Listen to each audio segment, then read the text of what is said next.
ધોરણ 10 અને 12ના રિઝલ્ટ આવવાની રાહ જોઈને વિદ્યાર્થીઓ અને વાલીઓ બેઠા છે ત્યારે ગુજરાત રાજ્ય શિક્ષણ બોર્ડની વેબસાઇટ GSEBની વેબસાઇટ હેક થઈ ગઈ છે।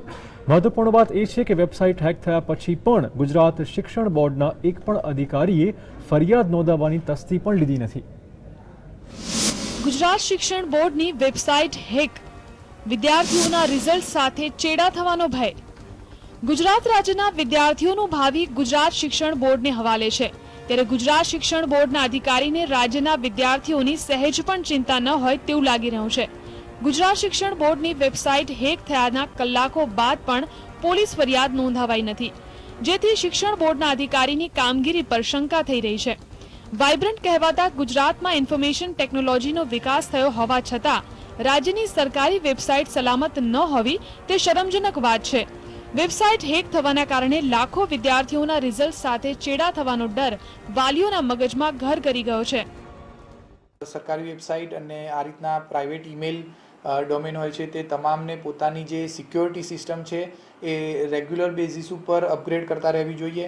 ઉપરાંત પોતાની સિસ્ટમ કેટલી સિક્યોર છે એનું પણ અવારનવાર સર્ટિફિકેટ અને ચેકિંગ થતું હોય છે તો એ પણ કરતા રહેવું જોઈએ।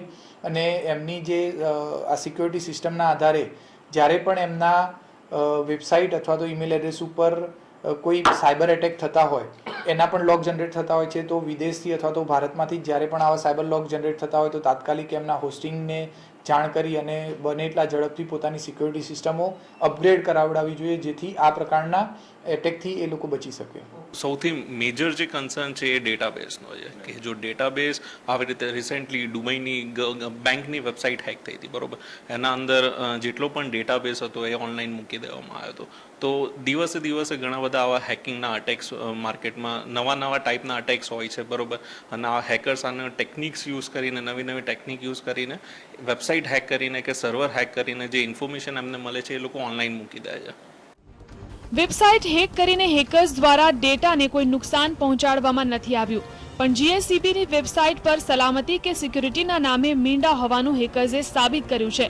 ઉપરાંત વેબસાઇટ પર રિઝલ્ટ જાહેર થાય તે પહેલા જ ગુજરાત સરકારને રાજ્યની શિક્ષણ બોર્ડની વેબસાઇટની સિક્યુરિટી વધારવા માટેનો ડેમો આપ્યો છે ત્યારે રાજ્ય સરકારે શિક્ષણ બોર્ડની વેબસાઇટ હેક કરનાર હેકર્સથી બોધપાઠ લઈ સરકારી વેબસાઇટની સલામતીમાં ક્યારે વધારો કરાશે તે જોવું રહ્યું।